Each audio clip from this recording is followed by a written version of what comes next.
Muita calma nessa hora, muita hora nessa calma. Eu sou Felipe Barbosa, um escritor apaixonado por fantasia, horror e Stephen King. E esse aqui é o quadro Felipe no King Verso, um quadro que já existe há muito tempo aqui no canal. Afinal, eu tô sempre falando das criaturas de Stephen King e das conexões existentes dentro desse universo, mas que só agora esse quadro ganhou esse nome. Nós teremos esse quadro com mais frequência, provavelmente a cada 15 dias no começo, e vamos explorar muitos livros do autor que eu ainda não explorei por aqui. Então bora falar hoje do monstro tenebroso por trás de Pet Sematary, ou O Cemitério, e toda a história que envolve a sua origem e mitologia. Já deixa o like aí no vídeo, se inscreve no canal e ativa o sininho para receber todas as notificações. Bora lá então! O livro O Cemitério é considerado por muitos como um dos melhores livros de Stephen King e é considerado inclusive pelo próprio autor como seu livro mais perturbador. Ele foi escrito em 1983 e conta a história de Louis Creed, um médico de Chicago que se muda para uma grande casa próxima à cidade de Ludlow, junto com a sua esposa Rachel e seus dois filhos crianças, que são uma garota chamada Ellie e um garotinho chamado Gage. E a partir do momento em que a família se muda pra lá, eles já sentem um clima maligno que toma conta do ambiente e pequenas coisas ruins começam a acontecer. A Ellie machuca o joelho depois que ela cai de um balanço, o Gage é picado por uma abelha e tem uma aura estranha que influencia os acontecimentos ao redor da família durante todo o livro. Isso porque existe uma criatura que exerce um poder sobre todas aquelas terras. Uma criatura que é, na verdade, o grande vilão dessa história, embora ele praticamente não apareça no livro, o misterioso Wendigo. Dependendo da versão do livro que você tenha lido e da tradução, você pode ver que alguns tradutores o chamaram de Wendigo com W e outros de Vendigo com V. Nesse vídeo aqui eu vou me referir a ele com W porque eu acho que é a forma pela qual essa criatura é mais conhecida. Assim como quase todas as criaturas do Kingverso, a origem desse monstro tem seu pezinho lá na mitologia. O Wendigo é popularmente conhecido como um ser do folclore algonquino. Os algonquinos são um povo indígena nativo americano que habita o nordeste da América do Norte. Na cultura desses povos, ele é representado como um monstro com algumas características de ser humano ou como um espírito que possuiu um ser humano, tornando ele monstruoso.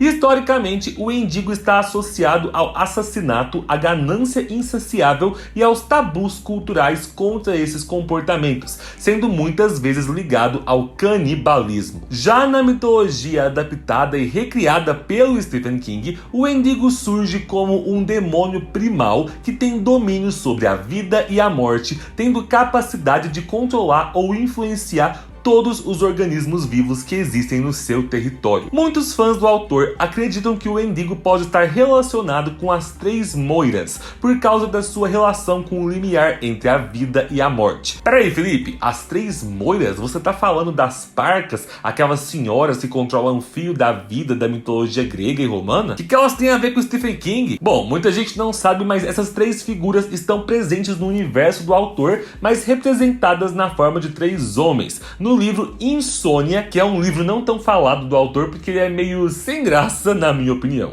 Os três doutorzinhos carecas que aparecem no livro Insônia vestidos de médicos com a sua baixa estatura são Atropos, Cloto e Lachesis. E assim como o Atropos no universo do Stephen King busca gerar o caos e servir ao Rei Rubro, o Wendigo estaria trabalhando a serviço do Atropos, já que ele também busca cortar de forma prematura o fio que liga os seres humanos à vida e se utilizar dos cadáveres dos humanos depois disso para servir a seus fins. Mas assim, isso aqui é uma teoria dos fãs que ficam tentando encontrar relações entre todos os livros do autor. É uma teoria que faz sentido sim, já que o Wendigo, enquanto demônio primal desse universo, com certeza seria sim uma das entidades servindo aí no time do Rei Rubro. Mas isso não é explicitamente confirmado e a gente vai comentar mais sobre isso nos vídeos que eu ainda vou lançar sobre o Rei Rubro e sobre a saga A Torre Negra. A questão é que ali nesse universo, o Wendigo de Stephen King por muito tempo habitou diversas regiões da América do Norte e tinha uma influência poderosa sobre todas as criaturas e organismos presentes naquelas terras. Em algum momento na história do estado do Maine, ele encontrou o cemitério da tribo Micmac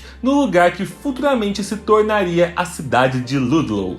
Não se sabe ao certo se ele foi atraído pelos rituais indígenas da tribo intencionalmente ou por acidente. É dito no livro que alguns índios da tribo Micmac diziam que o que atraiu o Wendigo foram ocasiões em que alguns integrantes da tribo, em tempos de inverno rigoroso, quando passavam fome, tiveram que recorrer ao canibalismo. Já outros índios diziam que na verdade foi a chegada do Wendigo que influenciou esses integrantes a cometerem o ato de se alimentar de seus companheiros. A questão é que o Wendigo se conectou com aquelas terras e amaldiçoou o cemitério, fazendo com que qualquer cadáver que fosse enterrado naquele solo fosse revivido, mas sem alma. Seria um corpo funcionando como uma casca, capaz de falar e de se passar por um humano comum, mas com a essência viva dentro dele, completamente subordinada às ordens do Wendigo. Diante dos desastres que esses mortos revividos causavam, os índios Micmac acabaram abandonando aquelas terras, se reinstalando em um local perto dali. Enquanto a cidade de Ludlow ia se formando e sendo colonizada ao passar dos séculos, o Wendigo ia agindo por trás dos panos, usando seus poderes de manipulação para causar eventos na cidade, assim como o Pennywise manipulava acontecimentos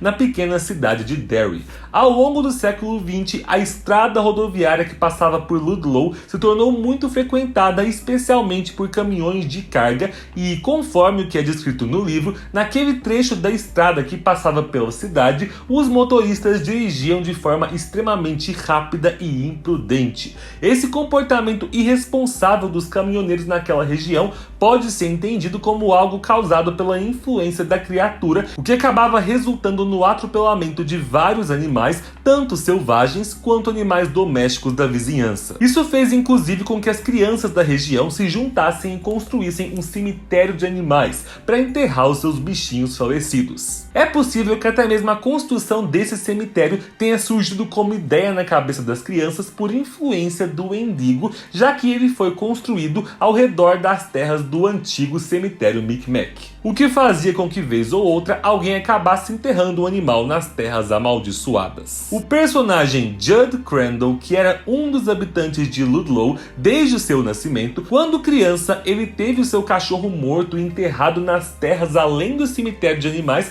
por um conhecido dele que sabia da maldição, e aí o Judd viveu uma experiência terrível na qual o cachorro retornou parecendo uma criatura completamente diferente. Um ser apático que não reagia a carinhos, que era extremamente frio. E a ideia daquele ser que se parecia com o seu cachorro, mas que não devia estar vivo, atormentou o pequeno Judd muito mais do que deixou ele feliz. Ele cresceu então traumatizado e impactado por conhecer os segredos do cemitério Micmac, mas assim como os demais habitantes da cidade, por muitas vezes ele era influenciado pelo Wendigo ao agir. Outras pessoas que descobriram sobre as terras passaram a enterrar os seus animais lá e todos eles voltavam da mesma forma, um tanto estúpidos, sem muito reflexos, estranhos e muitas vezes agressivos. O primeiro animal que voltou à vida dominado por uma raiva maligna, de acordo com o que o Judd conta no livro, foi o touro de Lester Morgan. Era um touro escocês preto premiado que depois de morrer de úlcera foi levado por Lester num trenó até o cemitério maldito e enterrado lá. Quando o touro voltou à vida, ele tinha se tornado bem traiçoeiro e passou a perseguir agressivamente as crianças da vizinhança. De acordo também com o que o personagem Judd explica nesses relatos, por mais que nem todos os animais ressuscitados voltassem sendo agressivos, todos eles voltavam tão apáticos que geravam um vazio dentro dos seus donos. E aí, alguns anos depois, cerca de 10 anos na maioria das vezes, esses animais acabavam morrendo de novo, e essa segunda morte deles enchia os seus donos de alívio. Com o tempo, os habitantes de Ludlow que passaram por essa experiência de ressuscitar o seu pet iam aprendendo de forma traumática que a morte é algo necessário e que tentar agir contra isso vai contra as leis da natureza. Mas esses habitantes que passavam por isso ficavam marcados para sempre. Por mais que muitos soubessem dos boatos sobre o cemitério Micmac, nem todos tinham a sua mente influenciada pelo Wendigo. O Wendigo só tinha controle momentâneo sobre os pensamentos e ações daqueles que já tinham visitado as suas terras. Por isso, era comum que as pessoas que já tinham enterrado um animal lá no cemitério, o Judd que tinha enterrado o cachorro, Lester que tinha enterrado o touro, todos os que tiveram seus animais ressuscitados uma vez, mesmo que eles tivessem ficado traumatizados, eles acabavam apresentando o cemitério para outras pessoas que tinham acabado de perder os seus bichinhos também. Eles faziam isso influenciados pelo Wendigo. E assim, o Wendigo ia aumentando seu domínio de influência sobre a população, uma pessoa por vez. Foi durante a Segunda Guerra Mundial que pela primeira vez ele usou seus poderes para influenciar o enterro de um humano nas suas terras. Um jovem chamado Timmy Baterman foi morto na Itália e o seu corpo foi mandado para Ludlow para que a família o enterrasse lá. O pai do Timmy acabou sendo atraído pela força do Wendigo e enterrou seu filho nas terras do cemitério Micmac. E logo o garoto foi reanimado e voltou para a casa do pai.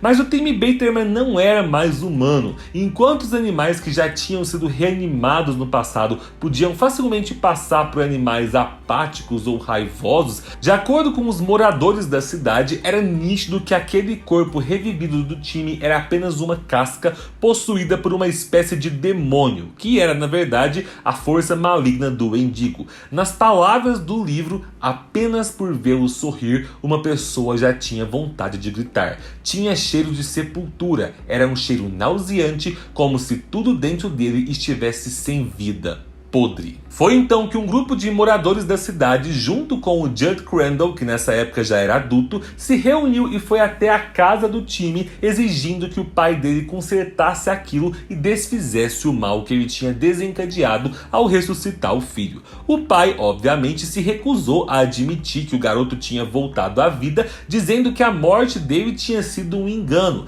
mas foi o próprio Timmy que se aproximou de forma sombria do grupo de habitantes e, funcionando ali como porta-voz do Wendigo, ele começou a revelar segredos obscuros sobre cada uma daquelas pessoas, contando sobre a esposa de um dos homens que estava traindo ele, entregando verdades ocultas sobre a cidade, e isso intimidou e amedrontou a todos. Nesse trecho do livro é mostrado pra gente como o nível de domínio e conexão do Wendigo com a cidade de Ludlow havia chegado num patamar gigantesco, onde ele tinha quase que uma onisciência de tudo o que os habitantes faziam e viviam naquelas terras. O pai do Timmy atirou no próprio filho naquela mesma noite em pânico diante do ocorrido e depois cometeu suicídio. E tudo isso é relatado no livro pelo personagem Judd anos mais tarde para o Louis Creed, que é o protagonista da nossa história, que eu citei lá no começo do vídeo. Depois que a família Creed se mudou ali para a cidade, o gato da família, chamado Church, acabou morrendo atropelado por um caminhão. E o Judd, seguindo aquela tradição de alguém que já conhece o cemitério acabar apresentando aquelas terras para uma nova vítima, convence o Louis a enterrar o gato da filha lá no território Micmac, permitindo que ele volte à vida. O gato volta bem mais agressivo e selvagem, nitidamente controlado pelo Wendigo. E isso é só o pontapé inicial para a sequência de desastres que o Wendigo ia causar na família Creed, já que o foco dele agora era controlar não apenas animais mortos, mas também seres humanos. E ele começa a botar o seu plano em ação depois que o filho bebê da família, o Gage, morre, também atropelado na estrada por um caminhão. Ou seja, vocês começam a entender aqui por que o Wendigo influenciava essa direção violenta dos caminhoneiros nesse trecho da rodovia. A partir do momento em que o Gage morre, o Louis, como já tinha visitado o cemitério uma vez, tinha sua mente aberta para que o Wendigo pudesse atormentar ele insistentemente com a vontade de enterrar o corpo do menino no cemitério Micmac, mesmo que o Judd tenha avisado para ele nem cogitar essa ideia. É muito importante ressaltar aqui que todos esses detalhes detalhes que eu contei pra vocês sobre a manipulação do Wendigo e tudo mais acontecem por trás dos panos no livro. A gente entende que esse ser maligno tá manipulando os personagens, mas ele não chega a aparecer de fato. Ele só tem uma rápida aparição quando Lou está caminhando pela floresta na direção do cemitério Micmac com o corpo do Gage nos braços e encara um monstro. E nesse momento ele tem uma sensação de desespero ao ver que a criatura ali no meio da névoa tem praticamente 20 metros de altura, consegue derrubar uma árvore e tem 2 olhos amarelos brilhantes voltados para ele. Mas como aqui o Lou está indo fazer exatamente o que o Wendigo quer, ele não ataca ele. Ele permite que ele leve o corpinho do filho até o cemitério Micmac e enterre o garoto. Mais tarde, o Gage volta da morte como um ser monstruoso, sendo descrito como uma sombra demoníaca dele mesmo, capaz de falar como um adulto e ansioso por matar. Como esse vídeo aqui é sobre a história do Wendigo e não da família Creed, eu não vou contar o que acontece no final da história para evitar dar spoilers, mas caso você queira saber mais sobre o final, há alguns meses atrás, lá na época em que a gente começou as lives de segunda aqui do canal, eu fiz uma live com a Mari sobre os filmes de Cemitério Maldito, tanto o dos anos 80 quanto os de 2019, e lá a gente fala do final de cada um dos filmes comparando com o final do livro. Eu vou deixar o link dessa live salvo aqui nos cards. Mas de qualquer forma, sabendo os spoilers ou não, eu recomendo muito que vocês leiam o livro O Cemitério, porque é mesmo um dos livros mais perturbadores do autor. Para finalizar aqui, é importante comentar também que dentro do fandom de Stephen King é praticamente aceito que o Wendigo também é o vilão principal do livro A Garota que Adorava Tom Gordon. Nesse livro, a menina Trisha McFarland se perde da sua família no meio da floresta e passa a ser atormentada por uma presença sobrenatural que tem domínio sobre aquele território. A razão pela qual os leitores acreditam que a entidade por trás dos acontecimentos nessa história seja o Wendigo é porque ele não chega a aparecer de fato, assim como no livro Cemitério, mas o modo como ele atormenta a mente da Trisha é bem parecido com a influência mental que o Wendigo tinha sobre os personagens de Ludlow. A menina encontra pelo caminho na floresta um cervo mutilado e ela também é atormentada pela visão de 3 mensageiros sobrenaturais, além de ser atacada por um urso, que, assim como as outras feras da floresta, também poderia estar sendo possuído pelo Wendigo. Só que por mais que esse fato seja aceito pelos fãs, o Stephen King nunca confirmou que o vilão por trás de A Garota que Adorava Tom Gordon fosse mesmo o Wendigo. De qualquer forma, em ambos esses livros o autor consegue atingir o mesmo propósito, que é te dominar com uma sensação angustiante de agonia e medo que domina os personagens protagonistas,